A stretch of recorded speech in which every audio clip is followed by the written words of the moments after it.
Well, before I go on, I want to just touch on a business you have, which is coaching. Yeah. So, explain to me what your coaching business consists of. Vlad, throughout the years, I've been asked so many questions, and people are seeking my advice about business, about certain aspects of their lives. And I've been doing that, all along as much as I can. But during this pandemic, and I've had people ask me all the time, you should be a life coach. You should be a business coach. You have so much experience in so many different areas of their life. And I've been doing that for 20 years anyhow, just for people that would come and seek my advice. So during this pandemic, when I had time to think and I was home, and so many people were communicating me through social media and other ways, I said, you know what, maybe this is something that I should really devote some of my energy and skills to. So I connected with some people that have been pushing me to do this throughout the years. And we created a website, and we created a community now where people can actually become part of my crew, and we can provide them with advice and information. Me personally, I get personally involved with a lot of people, and I try to respond to their questions, give them some business, advice and experience that I have. And it's amazing how quickly it's grown. I mean, there's so many people out there, and I guess during this pandemic, it's been highlighted in their lives that need advice in so many different areas. So I'm devoting my time and attention to that. What's really great is this community that we created. Now people are talking among one another that have maybe similar struggles or challenges or issues in their life. And they're now talking among one another and getting advice from each other. And then, I'll come on once a week and we'll get personally involved and answer questions. And it's been really productive. We just started it. It's only the last 2 or 3 weeks, but I'm really encouraged with what I see happening so far. Now, that's great. That's great. So I like the concept of them joining your crew. Yes. Listen, everything with me, I mean, I still have that old mob mentality in a way. So, other people have members, I have a crew, Nice. And we'll go ahead and put the website in the description underneath. Appreciate that. Thanks. People want to join, they can go ahead and click on it. Right. I know we've actually, in your previous interviews, we put links to some of your books. We've actually moved a lot of books based on the stats that I saw. Have you? Yeah.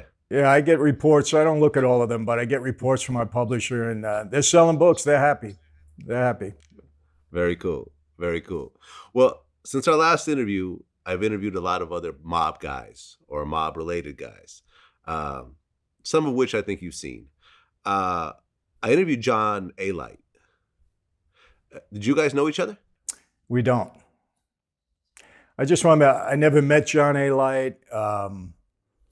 He was a different era than me, I believe. Never spoke to him, never heard of him, don't know who he is. He did try to reach out to me a couple of years back, and I think in an email or something, or I wished him well. And that was the extent of it. We've had no communication since then. Okay. There's also, and this interview hasn't aired yet, Frank Collado. Never met Frank. I know he's in Vegas. I know his history a little bit. I mean, when these guys turn informant, you kind of read about him later on, you hear about him. And he's kind of a mainstay in Vegas, I know, but I don't know him. Never had anything to do with him at all. Do you remember when the mob started not taking over, but actually launching those casinos in Vegas? I do, yeah.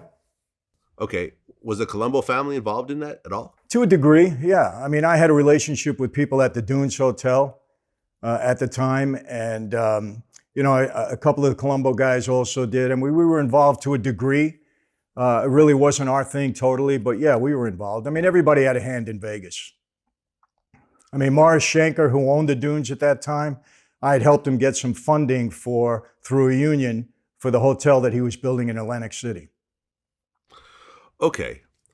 And a lot of us aren't old enough to remember what that was like. We go to Vegas and it's all corporate, the Wynn, you could buy stock in the Wynn, and, it's very much of a family kind of environment these days. It's very commercialized. It's really based on all the shows and everything. But what was Vegas like back then when the mob was running these casinos? It was a lot better. I can tell you that. You didn't have all the corporate nonsense you had to deal with. The gaming control board, for some reason, they were a little bit more lax than they are today. Today, they're very strict, very stringent. And it was wide open. And, I mean, I had a blast way back when in Vegas, back in the late 70s, early 80s. It was just a whole different town. And, you ask a lot of the old timers that were in Vegas at that time, they said it was a lot better when we had a lot to do with it. When the mob was in control of a lot of the areas in Vegas, it was a lot better. It was more enjoyable. The shows were better. Everything was better back then. Now it's different. Right. And you've always been involved in the whole gambling business. I mean, when you were active, and to the point where you would deal, and we've talked about this before, you dealt with professional athletes. These days you actually talk to professional athletes about the dangers of gambling. Yes. And, me personally, I'm not a gambler. I'll go play a couple of slots and feel stupid and go back to my room. That's a good thing. I just always felt like I worked too hard for my money to go into a place where I know I'm going to lose it. You're right. Absolutely. But you said something interesting in one of your interviews. You said that all the guys that you dealt with who were hardcore gamblers, all of them told you they could quit anytime, but none of them could. Exactly. Every gambler will tell you the same thing. Whenever I want to quit, I can stop. No problem. What is it that makes gambling such an addictive thing to people? It's the thrill of winning. It's not even the money.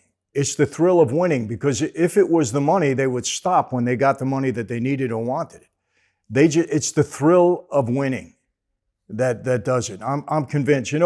Michael Jordan said something very interesting recently in one of his interviews. They asked him if he had a gambling problem. And he said, no, I don't. He said, I have a competition problem. And you know what? In Michael's case, that's correct.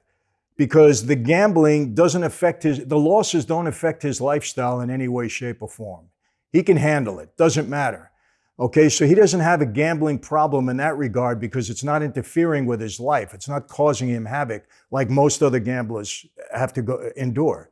But he does have a competition problem. It raises the stakes in whatever he's competing in to know that he's got money on the line. So with him, agreed, competition problem. With everybody else, it's a gambling issue. It's like, who was it? The other basketball player, I forget. Charles Barkley.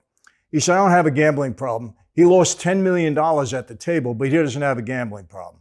You lose $10 million, you got a gambling problem. Trust me on that. But I have never talked to a gambler. Let me clarify that. 95% of the gamblers I talk to say they can quit anytime they want. And that's not true. I haven't seen any of those group able to quit whenever they wanted. They're always in trouble.